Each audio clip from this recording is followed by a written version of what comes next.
tentang program yang saya sebut sebagai pengenalan peta jalan pulang. Sebetulnya pengenalan peta jalan pulang sebetulnya eufemisme, penghalusan bahasa dari kata tobat. Tobat itu maknanya sebetulnya adalah kembali, sama dengan konsep inabah. Jadi yang lebih tepat memang menggunakan kata jalan pulang, bukan dengan kata hijrah sebetulnya. Sebab makom pertama untuk mendekat adalah dengan pertobatan. Tobat itu artinya kembali kepada jalannya, kembali kepada pangkalnya, kembali kepada tujuan penciptaan.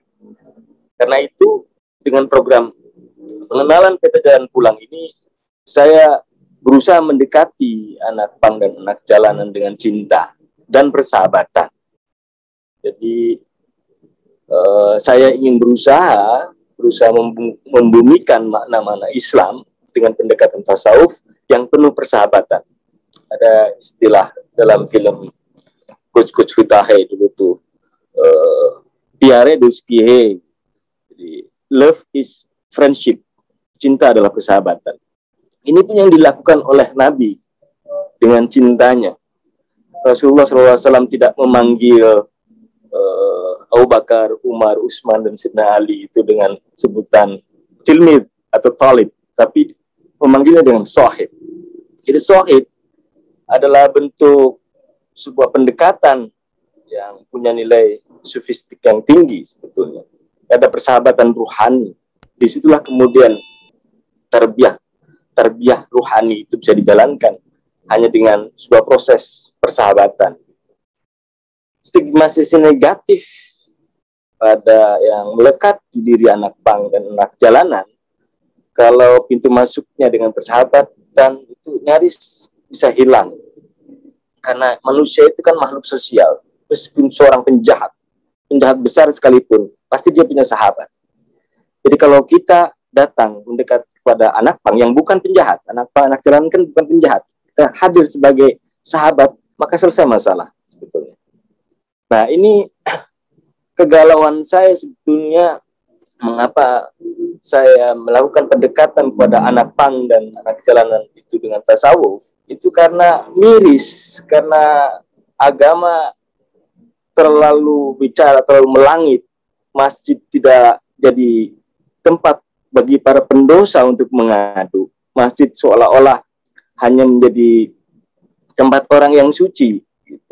Padahal sholat itu adalah penyucian jiwa. Maka kalau Anda merasa kotor, maka sholatlah. Maka masjid adalah tempat orang kotor untuk bersuci.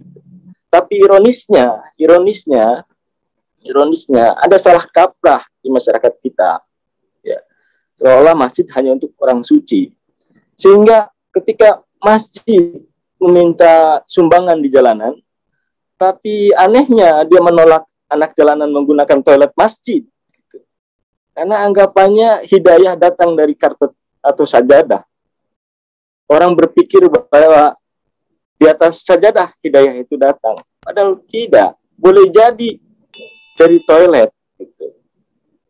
Kalau misalnya ada anak jalanan mendekat ke masjid hanya untuk menggunakan, untuk mandi, mestinya harus dibuka selebar-lebarnya. Masjid harus dibuka 24 jam. Karena itu ada hak anak jalanan, ada hak anak pang untuk menggunakan toilet. Jangan paksa mereka sholat dulu. Yang penting masuk saja dulu. Sudah boleh jadi di toilet itu dia dapat hidayah. Karena bayangkan coba. Banyak seniman, saya pikir Mbah Sujiyo Tejo tahu, dia kalau nyari inspirasi pasti di toilet. Karena toilet itu inspiratif. Karena dalam Islam masuk toilet kan ibadah gue rumah toh. Jadi kalau Anda masuk toilet, baca bismillah, baca doa, keluar toilet baca bismillah, baca ghufranaka misalnya, maka ngedenmu adalah ibadah. Apa yang kamu lakukan di MCK, apa yang kamu lakukan di toilet adalah ibadah. Tapi syariat tidak sampai ke sana berpikir. Maka perlu penjelasan yang berdasarkan cinta dan kemanusiaan. Agar menempatkan masjid betul-betul menjadi rumah cinta. Apa yang saya lakukan kan sebenarnya adalah tugas masjid. Mereka bangun dengan dana miliaran, ada kas setiap hari. Tapi mereka tidak punya juru dakwah yang jemput bola, menggiring orang-orang yang marginal untuk masuk ke masjid. Mereka terlalu angkuh. Saya tidak masuk ke komunitas punk untuk menyemarakan anak punk, bukan itu. Atau agar orang bikin tato, bukan itu. Tapi kita menyadarkan mereka tentang persoalan rohani. Ternyata kita juga ada apa-apanya dengan mereka. Ini saya pikir curhatan yang nanti kelak akan saya urai juga dari apa yang telah ditulis oleh Abah Ahmad Nursamad Kamba ya. Sebetulnya gagasan pokok secara epistemologis bagaimana tasawuf sebagai terapi, tasawuf sebagai pendekatan sosial, tasawuf sebagai pendekatan kemanusiaan sudah tertulis oleh Profesor Dr. Muhammad Nursamad Kamba. Saya juga kaget ini. 1 minggu ini saya baca buku ini.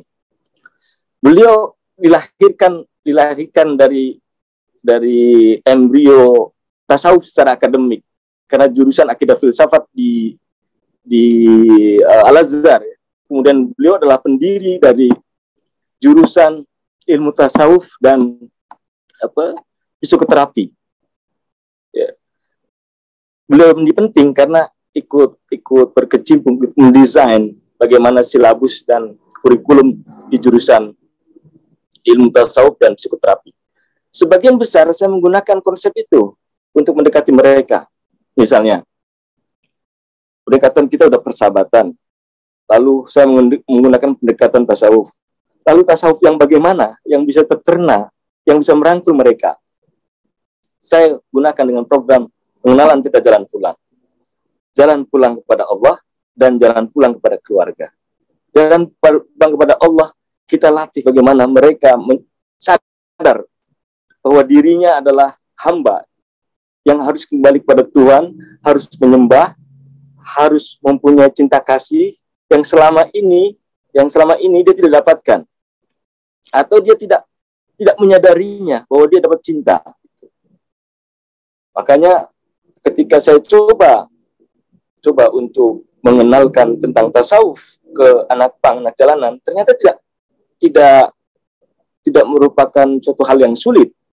Karena jiwa mereka sudah hidup. Kalah kita itu. Misalnya dalam tasawuf, kita mengenal konsep zuhud.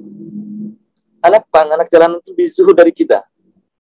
Sebab kita mungkin uang di dompet cuma 300.000, kita udah puyeng. Tapi kalau anak pang, anak jalanan, dia besok mau makan apa aja, dia udah nggak peduli. Dia tawakal sekali. Ini makom zuhud, makom tawakalnya sudah kita lalui.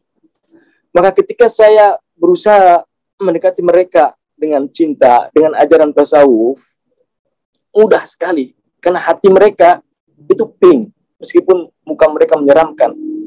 Kadang hati mereka lebih Hello Kitty daripada kita. Gitu. Itu contoh. Saya baru mengajarkan istighfar, saya mengajarkan Al-Fatihah dengan maknanya. Sholat mereka bisa termehek-mehek. Kalau mereka kita ajak zikir la ilaha illallah, la ilaha illallah, la ilaha illallah. Tarikan rohani yang luar biasa.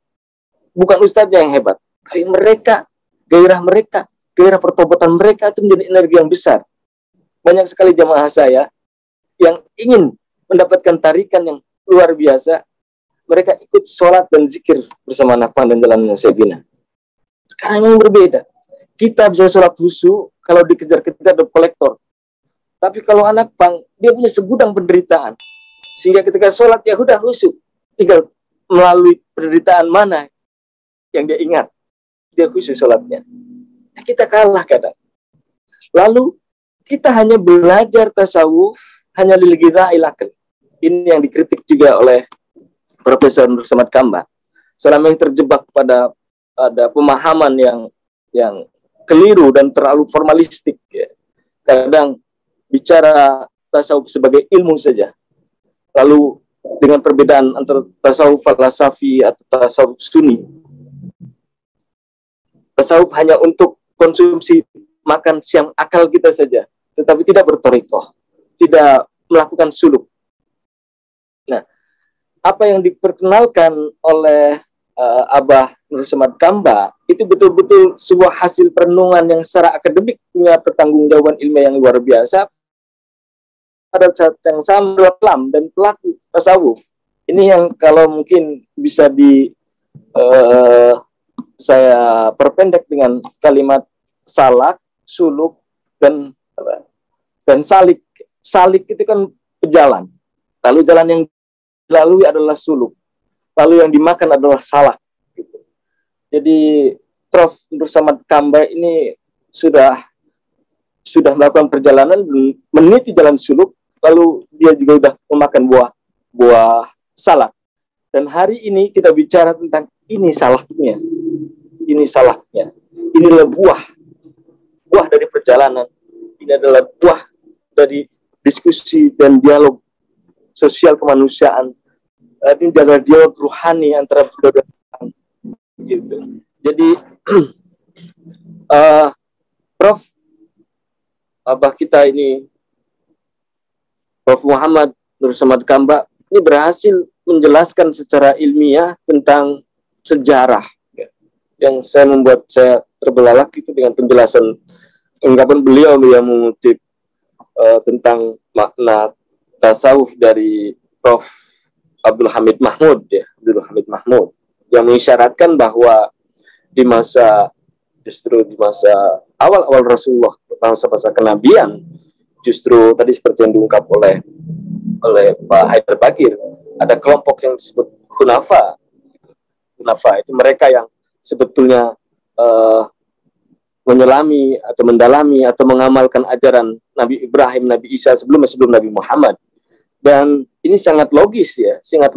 Itu berarti kenabian Rasulullah sebetulnya ada orang yang memverifikasi apakah benar atau tidak Rasulullah Nabi.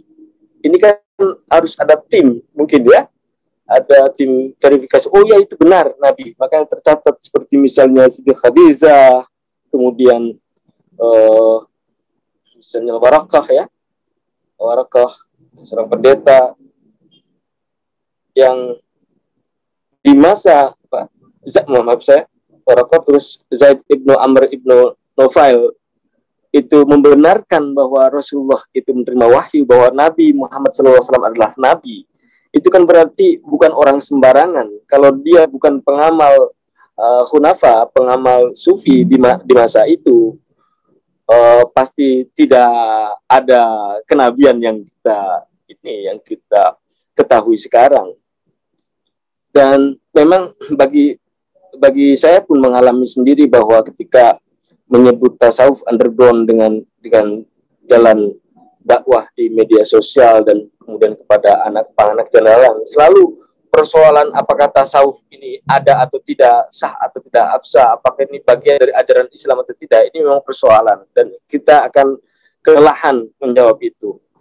Nah, ada ilustrasi yang biasa saya gunakan, yaitu dengan mengatakan bahwa misalnya seperti ketika Sir Isaac Newton menemukan gaya gravitasi di bawah pohon apel.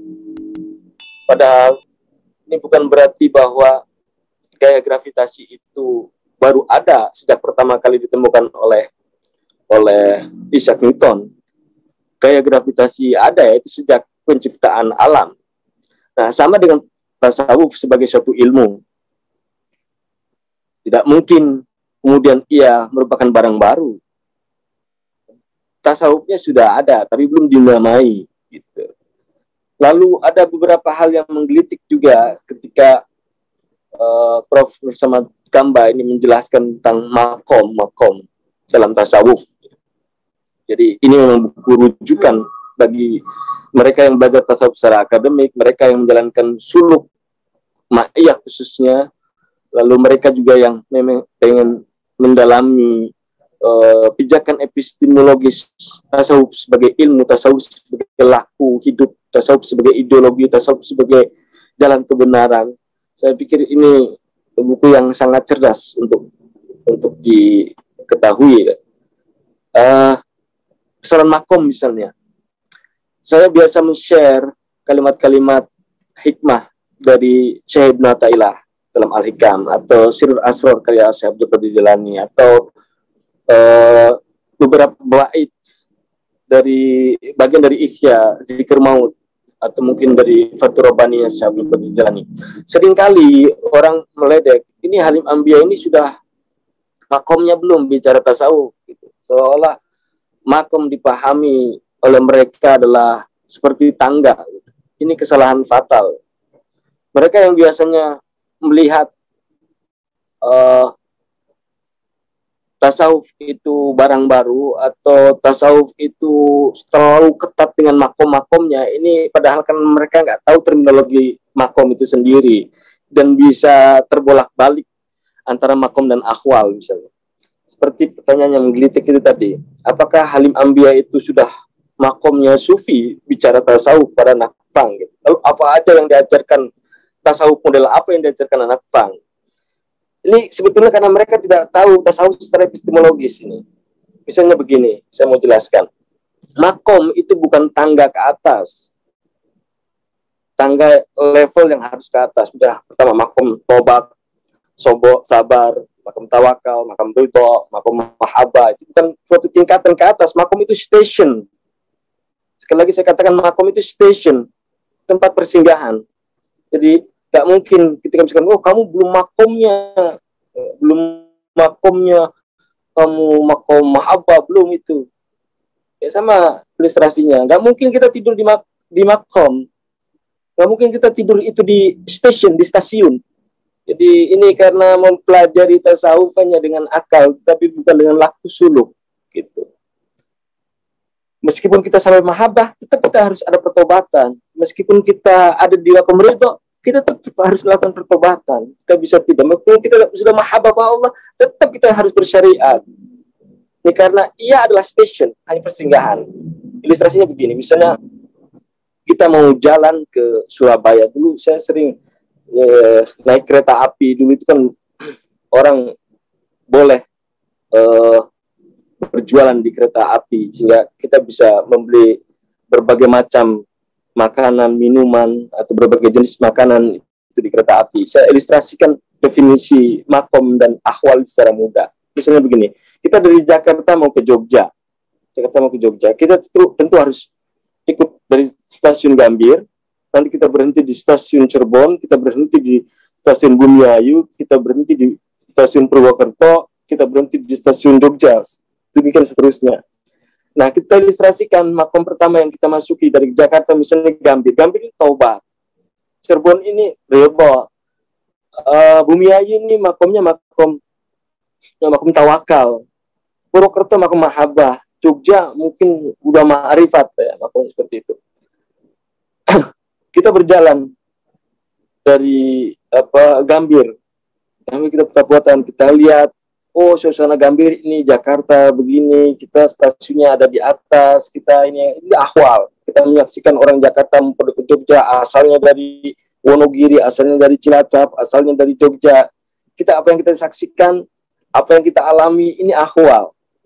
Lalu dia sampai di Cirebon. Begitu masih di Cirebon ada penjual asongan, jualannya berbeda dengan tuang penjual di Gambir. Jualannya salak temenan. Orang Jogja mendengar kata salak temenan aja sesuatu yang fenomenal. Peristilahan bahasa Cirebon, bahasa Indramayu berbeda dengan Jawa, Jogja atau Surabaya. Salak temenan, orang berjualan meyakinkan kepada pelanggan agar salaknya dibeli, agar salak yang menurut dia manis itu mengikat para pembeli di kereta, sehingga dia harus katakan salak temenan ini salak beneran loh gitu. Karena zaman dulu mencari salak yang manis, yang bagus itu susah, nggak seperti sekarang, sehingga orang Indramayu, orang Cirebon dulu harus meyakinkan dengan salak temenan. Nah, apa yang kita saksikan itu ahwal. Kalau orang Indramayu, orang Cirebon mendengar kata salak temenan itu hal biasa. Tapi kalau orang Jawa Timur, Jawa Tengah mendengar kata salak temenan, itu hal yang luar biasa. Kereta pun berlanjut sampai ke Bumiayu. Bumiayu beda lagi penjualnya. Penjualnya brambang. Jualan bawang gitu. Orang Indramayu mendengar orang Bumiayu jual bawang sebutnya brambang, itu pun fenomenal.